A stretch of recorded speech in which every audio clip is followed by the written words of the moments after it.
बोलिए छिन्न मस्ता माता की जय। प्यारे भक्तगणों, आज है गुप्त नवरात्रि की तीसरे दिन और आज आप सभी श्रवण करेंगे छिन्न मस्ता माता की व्रत कथा। वर्तनशील जगत का आधिपति कम्बंध है और उसकी शक्ति की छिन्न मस्ता है। विश्व की वृद्धि हास तो सदैव होती रहती है। जब हास की मात्रा कम और विकास की मात्रा अधिक होती है तब भुवनेश्वरी का पारकट्य होता है। इसके विपरीत जब निर्गम अधिक और आगम कम होता है तब छिन्न मस्तका प्राधान्य होता है। भगवती छिन्न मस्तका स्वरूप अत्यंत गोपनीय है। इसे कोई अधिकारी साधक ही जान सकता है। महाविद्याओं में इनका तीसरा स्थान है। इनके प्रादुर्भाव की कथा इस प्रकार है। एक बार भगवती भवानी अपनी सहचरी जया और विजया के साथ मंदाकिनी में स्नान करने के लिए गई। स्नान उपरांत क्षुधागिरी से पीड़ित होकर वे कृष्ण वर्ण की हो गई। उसी समय उनकी सहचरियों ने भी उनसे कुछ भोजन करने के लिए मांगा। देवी ने उनसे कुछ समय प्रतीक्षा करने के लिए कहा। थोड़ी देर उन्होंने प्रतीक्षा की और उसके बाद फिर उन्होंने जब पुनः भोजन के लिए निवेदन किया तब देवी ने उनसे कुछ देर और प्रतीक्षा करने के लिए कहा। इस पर सहचरियों ने देवी से विनम्र स्वर में कहा कि माँ तो अपने शिशुओं को भूख लगने पर भी अविलंब भोजन प्रदान करती है।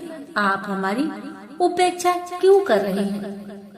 आपने सहचरियों के मधुर वचन सुनकर कृपामयी देवी ने अपने खड्ग से अपना सिर काट दिया। कटा हुआ सिर देवी के बाएं हाथ में आ गिरा और उनके कमबंध से रक्त की 3 धाराएं प्रवाहित हुई। वे 2 धाराओं को अपनी दोनों सहचरियों की ओर प्रवाहित कर दी, जिसे पीती हुई दोनों प्रसन्न होने लगी और तीसरी धारा को देवी स्वयं पान करने लगी। तभी से देवी छिन्न मस्तका के नाम से प्रसिद्ध हुई। ऐसा विधान है कि आधी रात अर्थात चतुर्थ संध्या काल में छिन्न मस्तका की उपासना से साधक को सरस्वती सिद्धि हो जाती है। शत्रु विजय, समूह आस्थाभन, राज्य प्राप्ति और दुर्लभ मोक्ष प्राप्ति के लिए छिन्न मस्तका की उपासना अमोघ है। छिन्न मस्तका आध्यात्मिक स्वरूप अत्यंत महत्वपूर्ण है। छिन्न यह शीर्ष की प्रतीक है। ये देवी श्वेत कमल पीठ पर खड़ी है। दिशाएं ही उनके वस्त्र है। इनकी नाभि में योनि चक्र है। कृष्णा तम और रक्त रज गुणों की देवियां इनकी सहचारियां हैं। ये अपना शीश काटकर भी जीवित है। यह अपने आप में पूर्ण अंतर्मुखी साधन का संकेत है। विद्वानों ने इस कथा में सिद्धि की चरम सीमा का निर्देश माना है। योग शास्त्र में 3 ग्रंथियां बताई गई है, जिनके भेदन के बाद योगी को पूर्ण सिद्धि प्राप्त होती है। इन्हें ब्रह्म ग्रंथि, विष्णु ग्रंथि तथा रुद्र ग्रंथि कहा गया है। मूलाधारा में ब्रह्म ग्रंथि, मणिपुर में विष्णु ग्रंथि तथा आज्ञा चक्र में रुद्र ग्रंथि का स्थान है। इन ग्रंथियों के भेद से ही वेदानंद की प्राप्ति होती है। योगियों का ऐसा अनुभव है कि मणिपुर चक्र के नीचे की नाड़ियों में ही काम और रति का मूल है। उसी पर छिन्न महाशक्ति आरूढ़ है। इसका उग्र प्रवाह होने पर रुद्र ग्रंथि का भेदन होता है। छिन्न मस्तका ब्रज विरोचनी नाम सातों बौद्धों तथा जिनों में समान रूप से प्रचलित है। देवी की दोनों सहचर्या रजोगुण तथा तमोगुण की प्रतीक है। कमल विश्व परपज्ञ है और कमला रति चिंतानंदन की स्थूल वृत्ति है। यह दारण्य की अश्वशीर विद्या, शाक्तों की हयग्रीव विद्या तथा गणपतियों के छिन्न शीर्ष गणपति का रहस्य भी छिन्न मस्तता से ही संबंधित है। हिरण्यकशिपु, बैरोचन आदि छिन्न मस्तका के ही उपासक थे, इसलिए इन्हें वज्र विरोचनीय कहा गया है। विरोचन अग्नि को कहते हैं।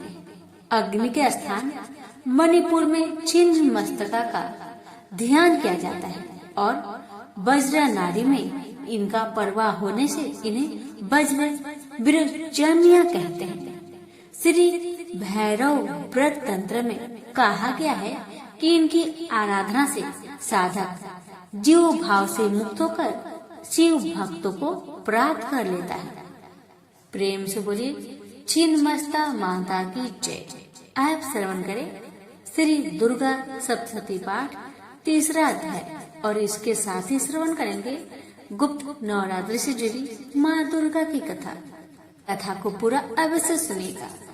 महर्षि मेधा ने कहा, महिषासुर की सेना नष्ट होते देखकर उस सेना का सेनापति चिछूर क्रोध में भर देवी के साथ युद्ध करने के लिए आगे बढ़ा।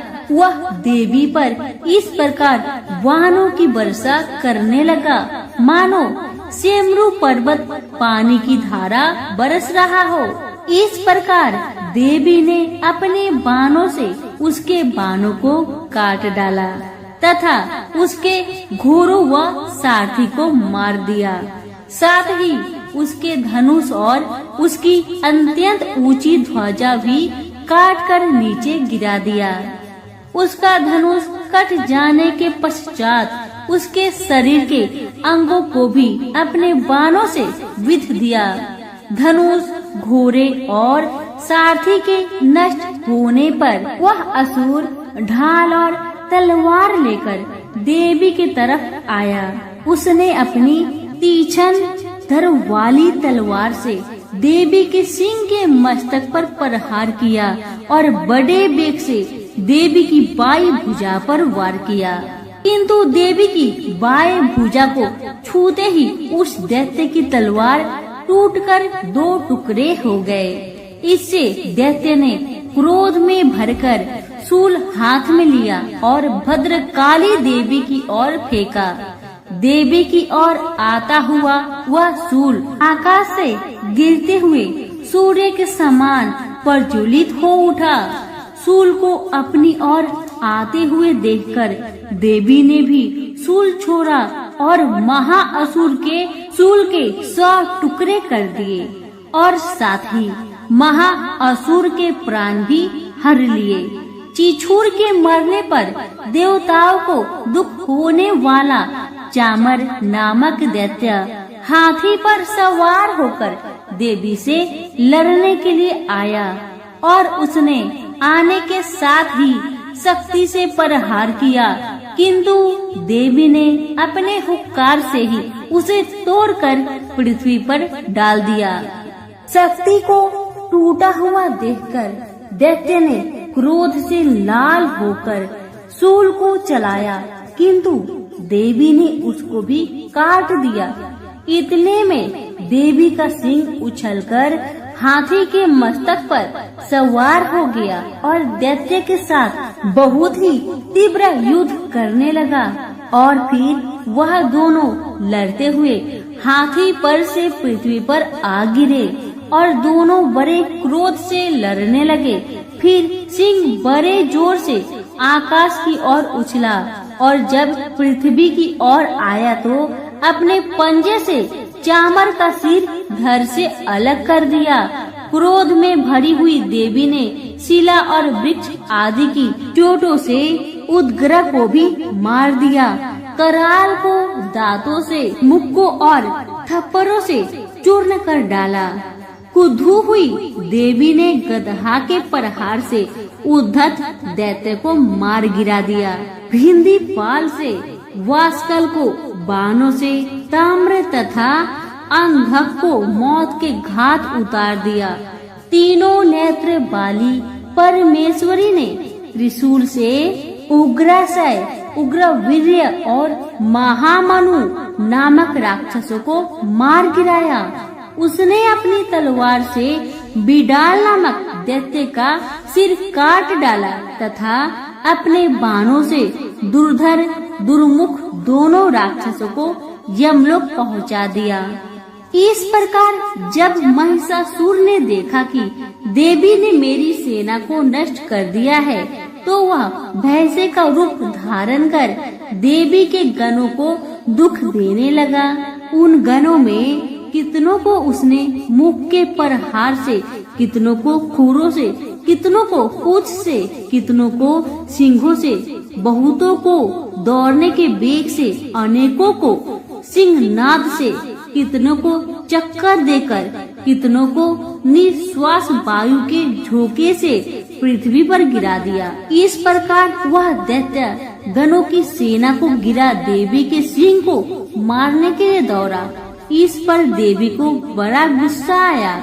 उधर दैत्य भी क्रोध में भरकर धरती को खूरों से खोदने लगा तथा सिंहों से पर्वतों को उखाड़ उखाड़ कर धरती पर फेंकने लगा और मुख से शब्द करने लगा। महिषासुर के बेग से चक्कर देने के कारण पृथ्वी क्षुब्ध होकर फटने लगी। उसकी पूंछ से टकराकर समुद्र चारों ओर फैल गया। हिलते हुए सिंहों के आघात से मेघ खंड खंड हो गए और श्वास से आकाश में उड़ते हुए पर्वत गिरने लगे। इस तरह क्रोध में भरे हुए राक्षस को देख चंडिका को भी क्रोध आ गया और वह उसको मारने के लिए क्रोध से भर गई। देवी ने पास फेंककर दैत्य को बांध लिया। उसने बंध जाने पर दैत्य का रूप त्याग दिया और सिंह का रूप बना लिया और जैसे ही देवी उसका सिर काटने के लिए तैयार हुई, उसने पुरुष का रूप बना लिया जो कि हाथ में तलवार लिए था। देवी ने तुरंत ही अपने बाणों के साथ उस पुरुष को ही उसकी तलवार ढाल सहित बींध डाला। इसके पश्चात वह हाथी के रूप में दिखाई देने लगा और अपनी लंबी सूंड से देवी के सिंह को खींचने लगा और गरजने लगा। देवी ने तलवार से उसकी सूंड काट डाली। तब राक्षस ने एक बार फिर भैंसे का रूप धारण कर लिया और पहले की तरह चर अचर जीवों सहित समस्त त्रिलोकी को व्याकुल करने लगा। इसके पश्चात क्रोध में भरी हुई देवी बारंबार उत्तम मधु का पान करने लगी और लाल लाल नेत्र करके हंसने लगी। उधर बलवीर्य तथा मद से क्रुद्ध हुआ दैत्य भी गरजने लगा। अपने सिंगों से देवी पर पर्वतों को फेंकने लगा। देवी अपने बाणों से उसके फेंके हुए पर्वतों को चूर्ण करती हुई बोली, ओ मूर्ख, जब तक मैं मधुपान कर रही हूँ तब तक तू गरज ले और इसके पश्चात मेरे हाथों तेरी मृत्यु हो जाने पर देवता गरजेंगे। महर्षि मेधा ने कहा। यूं कहकर देवी उछलकर उस दैत्य पर चढ़ी और उसको अपने पैर से दबाकर शूल से उसके गले पर आघात किया। देवी के पैर से दबने पर भी दैत्य ने अपने दूसरे रूप से अपने मुख से बाहर होने लगा। अभी वह आधा ही बाहर निकला था कि देवी ने अपने प्रभाव से उसे रोक दिया। जब वह आधा निकला हुआ दैत्य युद्ध करने लगा तो देवी ने अपने तलवार से उसका सिर काट दिया। इसके पश्चात सारी राक्षस सेना हाहाकार करती हुई वहां से भाग खड़ी हुई और सब देवता अत्यंत प्रसन्न हुए और ऋषियों महर्षियों सहित देवी की स्तुति करने लगे। गंधर्व राज गान करने तथा अप्सराएं नृत्य करने लगी। तो प्रेम से बोलिए दुर्गा मैया की जय हो। महर्षि माधा बोले, देवी ने जब पराक्रमी दुरात्मा महिषासुर को मार गिराया और असुरों की सेना को मार दिया, तब इंद्र आदि समस्त देवता अपने सिर तथा शरीर को झुकाकर भगवती की स्तुति करने लगे। जिस देवी ने अपनी शक्ति से यह जगत व्याप्त किया है और जो संपूर्ण देवताओं और महर्षियों की पूजनीय है, उस अंबिका को हम भक्ति पूर्वक नमस्कार करते हैं। वह हम सबका कल्याण करे। जिस अतुल प्रभाव और बल का वर्णन भगवान विष्णु, शंकर और ब्रह्मा भी नहीं कर सके, वही देवी संपूर्ण जगत का पालन करने के लिए अशुभ भय का नाश करे। पुण्य आत्माओं के घरों में तुम स्वयं लक्ष्मी रूप में हो और पापियों के घरों में तुम अलक्ष्मी रूप में हो और सतकुल में उत्पन्न होने वालों के लिए लज्जा रूप में उनके घर में निवास करती हो। हम उस दुर्गा भगवती को नमस्कार करते हैं। हे देवी, इस विश्व का पालन करो। हे देवी, हम तुम्हारे अचिंत्य रूप का किस प्रकार वर्णन करें। असुरों का नाश करने वाले भारी पराक्रम तथा समस्त देवताओं और दैत्यों के विषय में जो तुम्हारे पवित्र चरित्र हैं, उनको हम किस प्रकार वर्णन करें। देवी, गुणामिका होने पर भी तुम संपूर्ण जगत की उत्पत्ति का कारण हो। हे देवी, भगवान विष्णु, शंकर आदि देवता किसी ने तुम्हारा पार न पाया। तुम सबकी आश्रय रूप में हो। यह संपूर्ण जगत तुम्हारी ही अंश रूप में है, क्योंकि तुम सबकी अधिभूत प्रकृति हो। हे देवी, तुम्हारे जिस नाम के उच्चारण से संपूर्ण यज्ञों में सब देवता तृप्ति लाभ करते हैं, वह स्वाहा तुम ही तो हो। इसके अतिरिक्त तुम पितरों की तृप्ति का कारण हो, इसलिए देव आपको स्वधा कहते हैं। हे देवी, वह विद्या जो मोक्ष को देने वाली है, जो अचिंत्य महाज्ञान स्वरूपा है, तत्व के सार को बस में करने वाले, संपूर्ण दोषों को दूर करने वाले, मोक्ष की इच्छा वाले मुनिजन जिनका अभ्यास करते हैं, तुम ही हो। तुम वाणी रूप में हो और दोष रहित ऋग यजु वेदों की तथा उद्गीत और सुंदर पद पाठ बालों की तथा सामवेद की खजाना रूप हो। तुम भगवती हो। इस विश्व की उत्पत्ति एवं पालन के लिए तुम वरदा के रूप में प्रकट हुई हो और तुम संपूर्ण संसार की पीड़ा हरने वाली हो। हे देवी, जिससे सारे शास्त्रों को जाना जाता है, वह मेधा शक्ति तुम ही हो और दुर्गम भव सागर से पार करने वाली नौका भी तुम ही हो। लक्ष्मी रूप तुम ही हो। विष्णु भगवान के हृदय में निवास करने वाली और भगवान महादेव द्वारा सम्मानित गौरी देवी तुम ही हो। मंद मुस्कान वाले निर्मल पूर्ण चंद्र बिंब के समान और उत्तम स्वर्ण की मनोहर कांति से कामनीय तुम्हारे मुख को देखकर भी महिषासुर क्रोध में भर गया। यह बड़े आश्चर्य की बात है। और देवी, तुम्हारा यही मुख जब क्रोध से भर गया, उदय काल के चंद्रमा की भांति लाल हो गया और तनी हुई भोग के कारण विकराल रूप हो गया। उसे देखकर भी महिषासुर के शीघ्र प्राण नहीं निकल गए। यह बड़े आश्चर्य की बात है। आपके कुपित मुख के दर्शन करके भला कौन जीवित रह सकता है। हे देवी, आप हमारे कल्याण के लिए प्रसन्न हो जाइए। आपके प्रसन्न होने से इस जगत का अभ्युदय होता है और जब आप क्रोध हो जाती हैं, तो कितने की कुलों का सर्वनाश हो जाता है। यह हमने अभी अभी जाना है, जबकि आपने महिषासुर की बहुत बड़ी सेना को देखते देखते मार दिया। हे देवी, सदा प्रताप देने वाली, तुम जिस पर प्रसन्न हो जाती हो, वही देश में सम्मानित होते हैं। उनके धन यश की वृद्धि होती है। उनका धर्म कभी शिथिल नहीं होता और उनके यहाँ अधिक पुत्र, स्त्रियां और नौकर होते हैं। हे देवी, तुम्हारी कृपा से ही धर्मात्मा पुरुष प्रतिदिन श्रद्धा पूर्वक यज्ञ करता है और धर्मा अनुकूल आचरण करता है और उसके प्रभाव से स्वर्ग लोक में जाता है, क्योंकि तुम तीनों लोकों में मनवांछित फल देने वाली हो।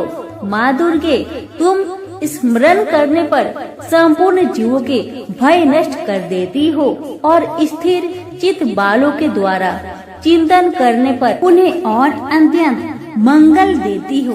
हे दरिद्र, दुख व भय हरने वाली देवी, तुम्हारे सिवा दूसरा कौन है?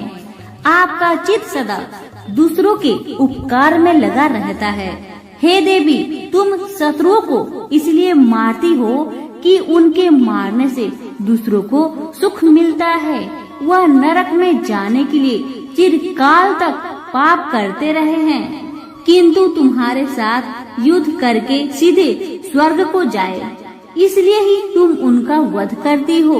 हे देवी, क्या तुम दृष्टिपात मात्र से समस्त असुरों को भस्म नहीं कर सकती? अवश्य ही कर सकती हो। तुम्हारा शत्रुओं को शस्त्रों के द्वारा मारना इसलिए है कि शस्त्रों के द्वारा मरकर स्वर्ग लोक को जाए। इस तरह से हे देवी, उन शत्रुओं के प्रति भी तुम्हारा विचार उत्तम है।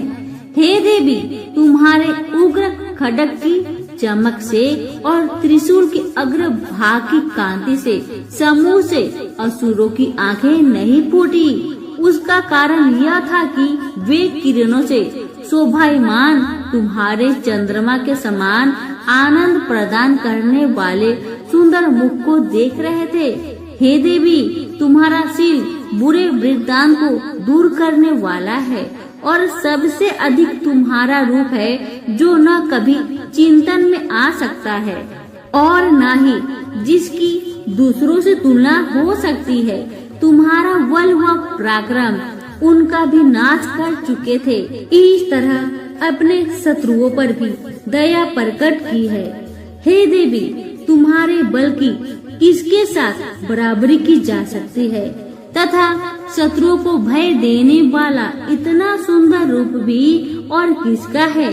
हृदय में कृपा और युद्ध में निष्ठुरता, यह दोनों बातें तीनों लोकों में केवल ही में देखने में आई है। माता, युद्ध भूमि में शत्रुओं को मारकर अपने उन्हें स्वर्ग लोक में पहुंचाया है।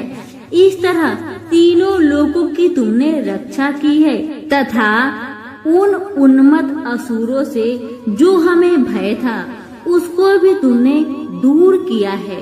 तुमको हमारा नमस्कार है।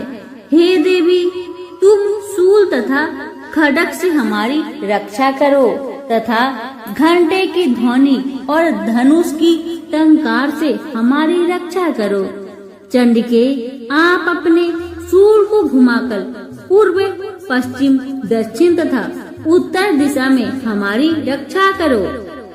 तीनों लोकों में जो तुम्हारे सौम्य रूप है तथा घोर रूप है, उनसे हमारी रक्षा करो तथा इस पृथ्वी की रक्षा करो। अंबिके, आपके कर पल्लवों में जो खड्ग, शूल और गदा आदि शोभा पा रहे हैं, उन सब से हमारी रक्षा करो। महर्षि बोले कि इस प्रकार जब सब देवताओं ने जगत माता भगवती की स्तुति की और नदन वन के पुष्पों तथा गंध अनुलेपनों द्वारा उनका पूजन किया और फिर सबने मिलकर जब सुगंधित व दिव्य धूप द्वारा उनको सुगंध निवेदन की, तब देवी ने प्रसन्न होकर कहा, देवताओं, तुम सब मुझसे मन वंचित वर मांगो। देवता बोले, भगवती, तुमने हमारा सब कुछ कार्य कर दिया, अब हमारे लिए कुछ मांगना बाकी नहीं रहा, क्योंकि तुमने हमारे शत्रु महिषासुर को मार डाला है। हे महेश्वरी, तुम इस पर भी यदि हमें कोई वर देना चाहती हो तो बस इतना वर दो कि जब जब हम आपका स्मरण करें, तब तब आप हमारी विपत्तियों को हरण करने के लिए हमें दर्शन दिया करे। अंबिके, जो कोई भी तुम्हारी स्तुति करे, तुम उनके पित समृद्धि और वैभव देने के साथ ही उनकी धन और स्त्री आदि संपत्ति बढ़ाए और सदा हम पर प्रसन्न रहे। महर्षि बोले, हे राजन, देवताओं ने जब जगत के लिए तथा अपने लिए इस प्रकार प्रश्न किया तो बस तथास्तु कहकर देवी अंतर ध्यान हो गई।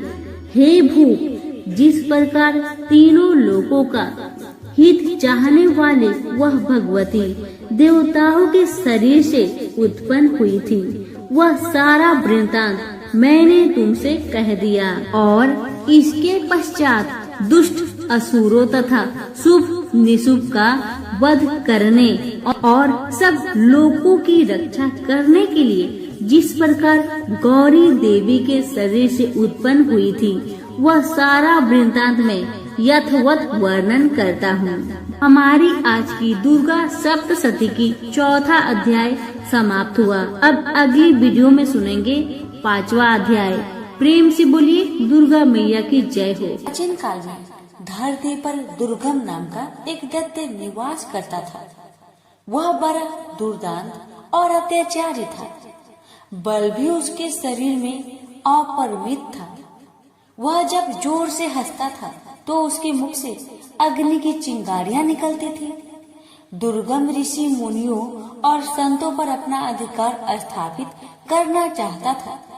उन्हें अपने संकेत पर चलाना चाहता था, पर प्रयत्न करने पर भी उसकी यह इच्छा पूरी नहीं हो पाती थी। कारण यह था कि ऋषि मुनियों के पास वेदों का ज्ञान था, सिद्धियां थी। दुर्गम जब भी आक्रमण करता था, वह उनकी सिद्धियों और शक्तियों से पराजित हो जाता था। उसने सोचा कि जब तक ऋषियों मुनियों के पास वैद रहेंगे, वह उन पर आधिपत्य स्थापित नहीं कर सकेगा। किसी प्रकार उनसे वैद छीन लेने चाहिए। यह सोचकर वह वेद प्राप्त करने के लिए ब्रह्मा जी की तपस्या करने लगा। तप करते करते 100 वर्ष बीत गए। उसकी कठिन तपस्या को देखकर ऋषि मुनि भयभीत हो उठे। वेदों के पंडित कांपने लगे। उन्होंने एक साथ मिलकर दुर्गम के तप को भंग करने का बड़ा प्रयत्न किया, पर दुर्गम हिमालय की तरह अपने स्थान पर अडिग बना रहा। दुर्गम ने अविचलित रूप से 1000 वर्षों तक तप किया। आखिर ब्रह्मा जी का आसन हिला। उन्होंने प्रकट होकर दुर्गम से कहा, वत्स, मैं तुम्हारी तपस्या से प्रसन्न हूँ, बोलो तुम्हें क्या चाहिए। दुर्गम ने ब्रह्मा जी को प्रणाम करते हुए कहा, भगवान, यदि आप मेरी तपस्या से प्रसन्न हैं, तो मुझे वेद चाहिए। ब्रह्मा जी वरदान देकर चले गए। वेद दुर्गम के पास आ गए। ऋषि मुनि वेद ज्ञान से वंचित हो गए। उनकी सिद्धियां और शक्तियां लुप्त हो गई। यज्ञ बंद हो गए। यज्ञों में दी जाने वाली हबियां भी बंद हो गई। हबियों से परिपुष्ट होने वाले देवता निर्बल हो गए। दुर्गम ने देवलोक पर आक्रमण करके सहज ही उसे अपने अधिकार में ले लिया। देवता देवलोक छोड़कर भाग गए। उधर धरती पर पानी न बरसने के कारण अकाल पड़ गया। मनुष्य, पशु, पंछी सभी जल और अन्न के अभाव में भूखे मरने लगे। चारों ओर हाहाकार मच गया। भूख से व्याकुल प्रजा राजा के द्वार पर पहुंची, पर राजा के भंडार में भी अन्न का नाम तक नहीं था। राजा दुखी प्रजा जनों के साथ ऋषियों के पास गया। ऋषियों ने कहा, राजन, हम क्या कर सकते हैं? हम वेद मंत्रों को भूल गए हैं। ब्रह्मा जी के वरदान से वे दुर्गम के पास चले गए हैं। पृथ्वी पर न यज्ञ हो रहे हैं, न देवताओं को हबिया दी जा रही है। देवता निर्बल हो गए हैं। वे भी कुछ नहीं कर सकते। इस महासंकट को दूर करने के लिए क्या किया जाए, सोच विचार होने लगा। आखिर में निश्चय हुआ कि हम सबको शक्ति की आराधना करनी चाहिए। राजा, प्रजाजन, ऋषि मुनि नदी तट पर उपस्थित हुए। और अंतरकंठ से देवी को पुकारने लगे, माँ हम दुखियों की रक्षा करो, हम तुम्हारी शरण में हैं। इस महाभयानक संकट की घड़ी में तुम्हें छोड़कर हमारा और कौन सहायक है। हे जगजननी हम पर दया करो, हमें इस संकट से उबारो। अंतरकंठों की पुकार से भगवती दुर्गा द्रवित हो उठी। वे 1000 भुजाओं के साथ प्रकट हुई। उनके बहुत से नेत्र थे।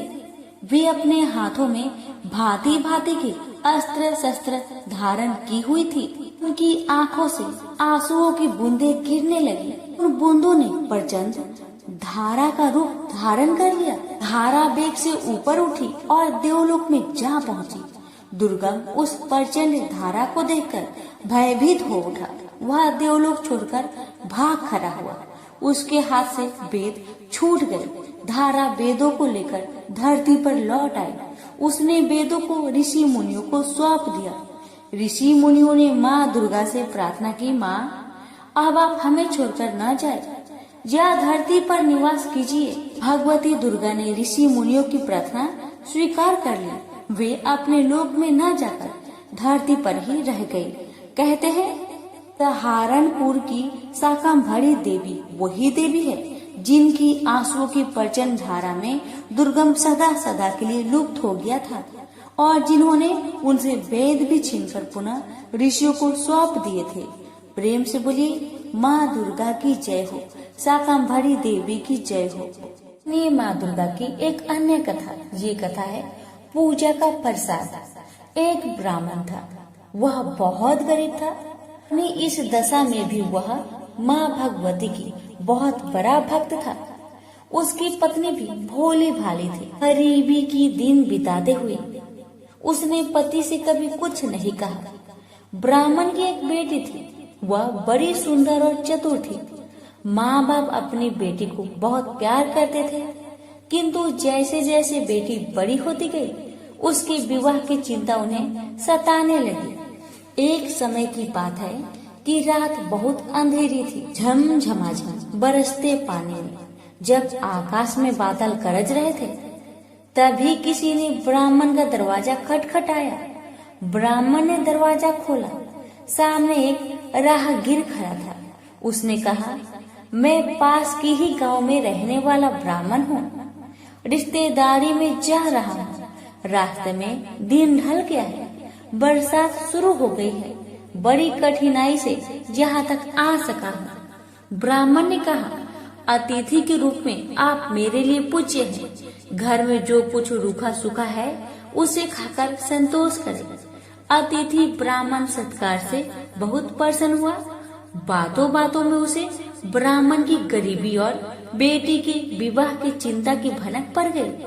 उसने ब्राह्मण से कहा, आप चिंता ना करें, मेरे गांव में ब्राह्मण का ही एक सुशील लड़का है।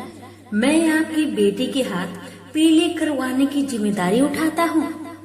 दूसरे दिन वह ब्राह्मण चला गया। उसी के प्रयत्न से ब्राह्मण की पुत्री का विवाह हो गया। मगर एक इच्छा और रह गई। माँ दुर्गा देवी की पूजा हो जाती और घर पर 2-4 ब्राह्मण भोजन कर लेते तो कितना अच्छा होता। ब्राह्मण बोला, मेरे मन में भी यह बात थी। विवाह के बाद बेटी को भी नहीं भुला पाया। माँ दुर्गा की पूजा के बहाने उसे भी बुला लेते। नवरात्रि आ रहे हैं, मगर पूजा यूं थोड़ी ही होती है। पैसे तो चाहिए था, कहाँ से लाऊं पैसा? इतनी बोली, मन में संकल्प है तो काम अवश्य पूरा होगा। माँ दुर्गा की कृपा होगी। तुम जाकर भगवती दुर्गा की मूर्ति लेकर आओ। पत्नी की बात सुनकर ब्राह्मण का उत्साह जाग उठा। वह एक मूर्तिकार के पास गया। मूर्ति का दाम पूछा तो चौक पड़ा। मूर्ति महंगी थी। ब्राह्मण निराश होकर लौटने लगा। मूर्तिकार सज्जन व्यक्ति था। वह ब्राह्मण की व्यवस्था तार गया। बोला, निराश ना हो, लाओ तुम्हारे पास जितने पैसे हो मुझे दे दो और मूर्ति ले जाओ। ब्राह्मण सुनकर सोच में पड़ गया। जेब टटोली, उसमें केवल 1 रुपया था, जबकि मूर्ति 10 रुपए की थी। परंतु मूर्तिकार ने उससे 1 रुपए में ही दुर्गा माता की मूर्ति दे दी। घर आकर पत्नी को दुर्गा की मूर्ति दिखाई, लेकिन उस समय पत्नी बीमार थी। ब्राह्मण अकेले ही तैयारी में जुट गया। पत्नी ने कहा, पूजा शुरू होने से पहले बेटी को ससुराल से लेकर आ जाना। ब्राह्मण तुरंत अपनी बेटी को लेने चल दिया। ब्राह्मण अपनी बेटी के ससुराल पहुंचा। बहू के पिता को खाली हाथ देखा तो उसकी सास भड़क गई और बहू को नहीं भेजा।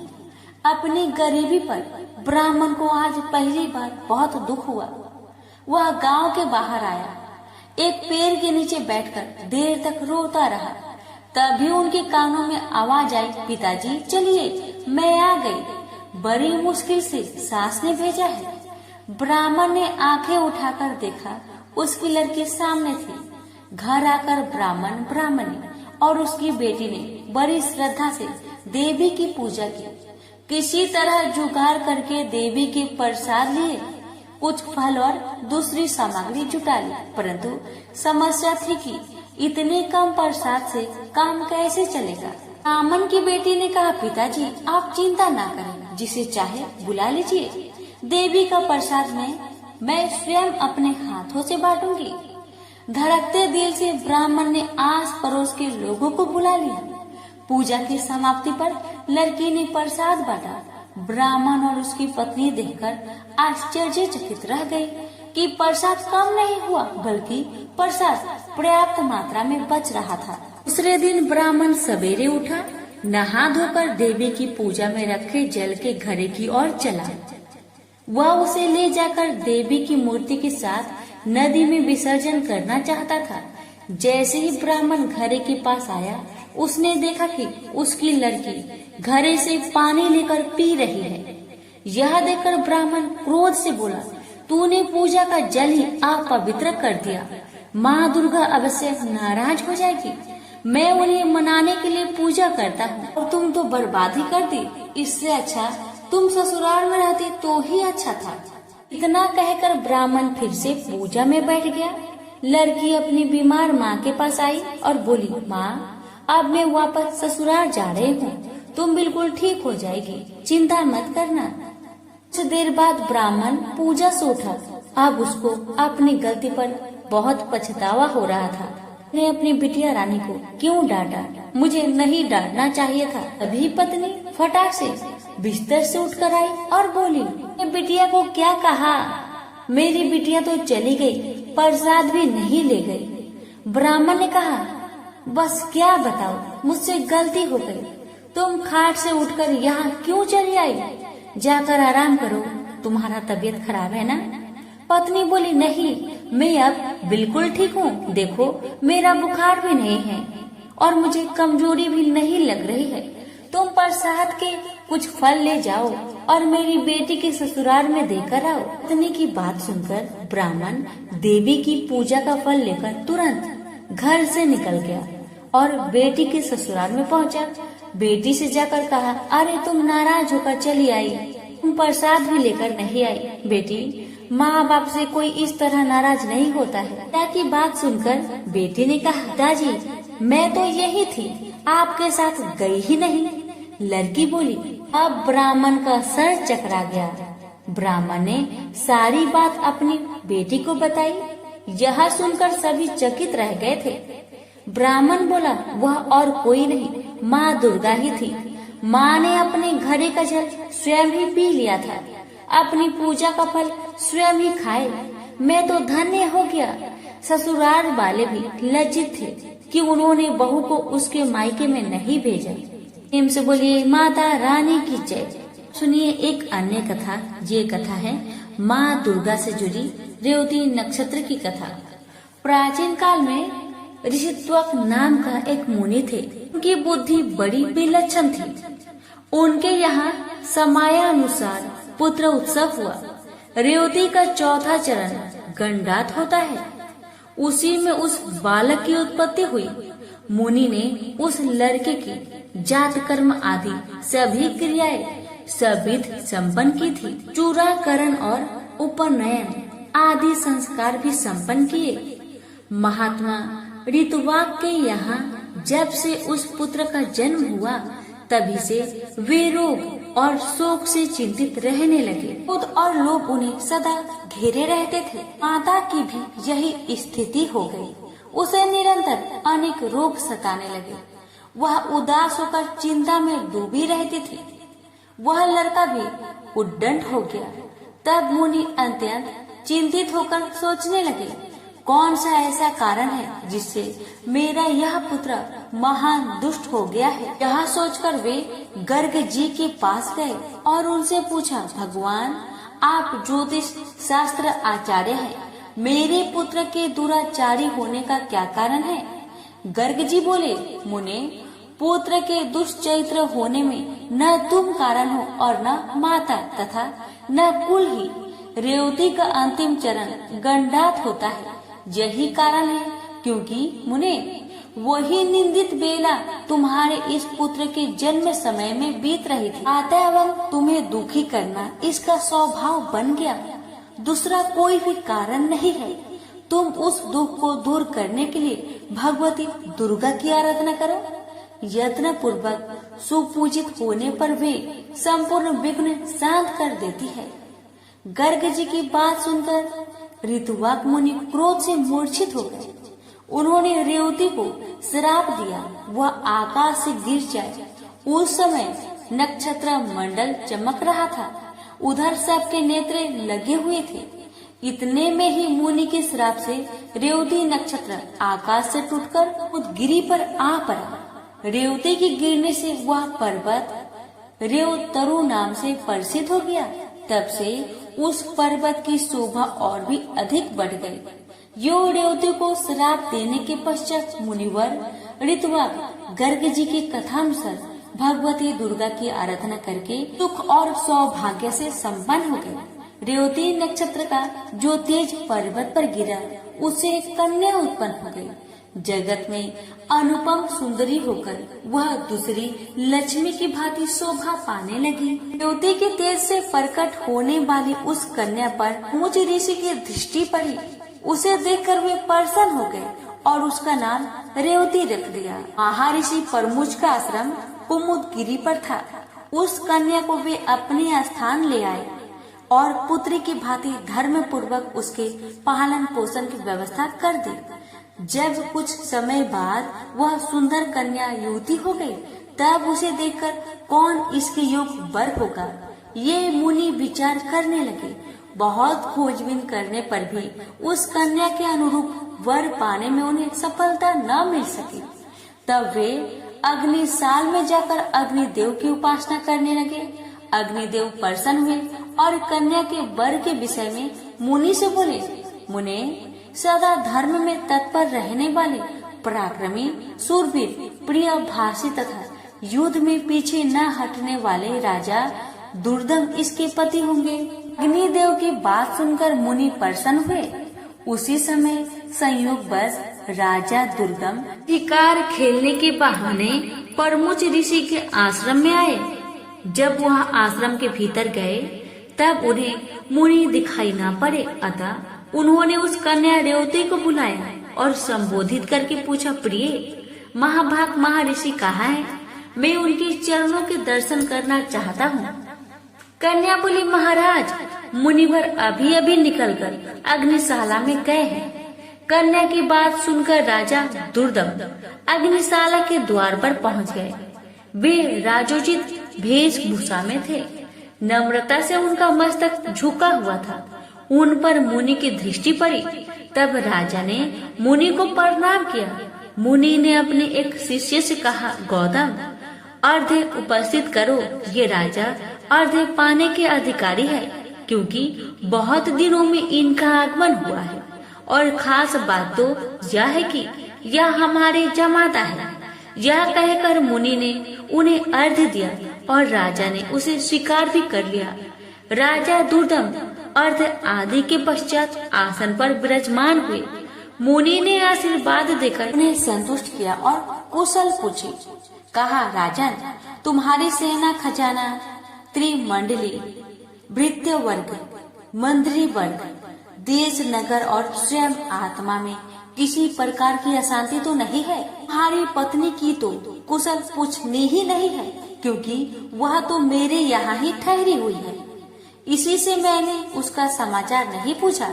राजा ने कहा, भगवान आपकी कृपा से सर्वत्र कुशल है, पर मुझे यह बहुत आश्चर्य हो रहा है कि आपने मुझे जमाता कहा है, अतः मेरी कौन सी पत्नी आपके यहाँ है? मुनि बोले, राजन, जो जगत में आदित्य सुंदरी है वह रेवती नाम की तुम्हारी पत्नी यहाँ है। वह किसी प्रकार तुम्हारी भार्व हुई, यह रहस्य तुम नहीं जानते। राजा ने कहा, प्रभु की सुभद्रा आदि भार्याएं घर पर है, उन्हीं को मैं जानता हूँ। रेवती के संबंध में तो मैं कुछ भी नहीं जानता। मुनि बोले, राजन, तुमने अभी जिसे प्रिय शब्द से संबोधित किया है वही तुम्हारी प्रेयसी भार्या है। एक क्षण भी तो नहीं हुआ तुम इसे भूल गए। राजा ने कहा, मुनि, आप जो कह रहे हैं वह ठीक है, मैंने वैसे ही प्रिय शब्द कहकर बुलाया। में मेरी कोई भी कुतिजत भावना नहीं थी। इस संबंध में आप मुझ पर अप्रसन्न न हो। मुनि बोले, राजन, तुम ठीक कहते हो, हमारे मन में कोई बुरा विचार नहीं है। तो अग्निदेव की प्रेरणा से तुम्हें ऐसे शब्द का उच्चारण करना पड़ा। इस कन्या के पति कौन होंगे? यह बात अभी मैंने अग्निदेव से पूछी थी। उन्होंने कहा है, राजा दुर्दम कन्या के स्वामी होंगे। इसे कोई नहीं टाल सकता। इसलिए राजन, मैं यह कन्या तुम्हारी सेवा में समर्पित करता हूँ। इसे स्वीकार करो। तुमने इसे प्रिय शब्द से संबोधित किया था। विषय में तो कुछ विचार ही नहीं करना चाहिए। मुनि की बात सुनकर राजा चुप हो गए। अब मुनि उनके विवाह की विधि संपन्न करने की व्यवस्था करने लगे। पानी ग्रहण संस्कार करने के यत्न में संलग्न मुनि को देखकर कन्या ने कहा, पिताजी, उचित तो यह है कि आप मेरा विवाह रेवती नक्षत्र में ही करने की कृपा करें। मुनि बोले, बच्चे, अनेकों विवाहिक नक्षत्र है, फिर रेवती नक्षत्र में ही क्यों विवाह करें? रेवती तो इस समय नक्षत्र मंडल में है भी नहीं। कन्या ने कहा, रेवती से भिन्न नक्षत्र मेरा विवाह संस्कार सुमोचित न होगा। अतएव मैं आपसे प्रार्थना करती हूँ, इस नक्षत्र में ही मेरी विवाहिक रस्में संपन्न करने की कृपा करें। मुनि बोले, बहुत समय पहले ऋतुवाक मुनि ने रेवती को नक्षत्र मंडल से नीचे गिरा दिया था। अब वहाँ स्थान नहीं रहा है। फिर उसी नक्षत्र में विवाह करने के लिए तुम क्यों जोर दे रहे हो? कन्या बोली, क्या केवल ऋतुवाक मुनि ने ही तपस्या की है? मन, वाणी अथवा कर्म से ऐसी तपस्या करने की क्या आप में योग्यता नहीं है? आप तो जगत की रचना करने में समर्थ हैं। मैं आपका तपोबल खूब जानती हूँ। अतः आप रेवती को नक्षत्र मंडल में पुनः स्थापित करके उसी नक्षत्र में मेरा विवाह कीजिए। मुनि बोले, तुम्हारा कल्याण हो, तुम जैसा कहती हो ऐसा ही होगा। मैं तुम्हारे लिए आज ही रेवती नक्षत्र को शुभ मार्ग में स्थित करके उसी नक्षत्र में तुम्हारा विवाह संस्कार संपन्न करूंगा। यह कहकर मुनि ने अपनी तपस्या के प्रभाव से उसी समय रेवती को नक्षत्र मंडल में पूर्ववत स्थापित कर दिया। फिर उसी नक्षत्र में वैवाहिक विधि के अनुसार मुनि ने राजा दुर्दम को वह रेवती नामक कन्या सौंप दी। विवाह कर देने के पश्चात मुनि ने राजा से कहा, वीर, तुम्हें क्या पाने की इच्छा है, कहो, उसे मैं पूर्ण करने को उद्धत हूँ। राजा बोले, मुनिवर, स्वयं भू मनु का वंशक हूँ। आपकी कृपा से मुझे मनुवंतर का आदि शास्त्र पुत्र प्राप्त हो, यह मेरी अभिलाषा है। मुनि ने कहा, राजन, यदि तुम्हारी इच्छा ऐसी है तो भगवती दुर्गा की आराधना करो, तब मनवंतर का स्वामी पुत्र तुम्हें अवश्य प्राप्त होगा। श्रीमद् देवी भगवत 5वां पुराण है। उसकी 5 आवृत्तियां श्रवण करने से तुम अपने मन के अनुसार पुत्र प्राप्त कर लोगे। इस रेवती के गर्भ से 5वां यानी रेवत नाम मनु उत्पन्न होगा। मुनि की यो कहने पर राजा ने उनके चरणों में मस्तक झुकाया और अपनी पत्नी को साथ लेकर वे अपने नगर को चले गए और राजगद्दी पर बैठकर उन्होंने शासन आरंभ कर दिया। एक बार महात्मा लोमश जी राजभवन में पधारे। राजा ने प्रणाम करके उनका स्वागत सत्कार किया और हाथ जोड़कर कहा, मुने, आप सर्व समर्थ है, मुझे पुत्र पाने की इच्छा है, अतः आप श्रीमद् देवी भागवत नाम का पुराण सुनाने की कृपा कीजिए। राजा की बात सुनकर लोमश जी बड़े प्रसन्न हुए और बोले, राजन तुम धन्य हो, तभी तो त्रिलोक जननी भगवती दुर्गा में तुम्हारी ऐसी भक्ति जागृत हो गई है। तो भगवती जगदम्बिका देवता, दानव और मनुष्य की परम आराध्य है। उनमें जब तुम्हारी भक्ति हो गई तब फिर तुम्हारा कार्य सिद्ध होने में क्या संदेह है। अतएव मैं तुम्हें देवी भगवत पुराण अवश्य सुनाऊंगा। उसके श्रवण मात्र से कोई भी पदार्थ पाने की इच्छा शेष नहीं रहती। यह कहकर लोमश जी ने शुभ मुहूर्त में कथा आरंभ कर दी। समय व्यतीत होने पर भगवती की कृपा से रानी को लोक का कल्याण करने वाला गर्भ ठहर गया। गर्भ की अवधि पूर्ण होने पर ग्रहों के उत्तम युग में रानी ने पुत्र को जन्म दिया। पुत्र जन्म की बात सुनकर राजा की खुशी का ठिकाना न रहा। फिर रेवत नाम से विख्यात वह बालक संपूर्ण क्रियाओं का परगामी, धर्मात्मा, धर्म का प्रवचन एवं अनुष्ठान करने वाला, परम पराक्रमी तथा अस्त्र वेताओं में सर्वश्रेष्ठ निकला। तदंतर ब्रह्मा जी ने रेवत को मनु के पद पर प्रतिष्ठित कर दिया। रेवत मनवंतर के स्वामी बनकर धर्म पूर्वक पृथ्वी पर शासन करने लगे। प्रेम से बोली जगदम्बा माता की जय। हमारी सुनाई हुई कथा आपको अच्छी लग रही है तो हमारे चैनल को सब्सक्राइब कर लीजिए, क्योंकि नवरात्रि के दौरान हमारे चैनल पर हर रोज माँ दुर्गा की कथा सुनाई जाएगी। दुर्गा की कथा सुनने के लिए हमारे चैनल को सब्सक्राइब करना न भूलें। धन्यवाद।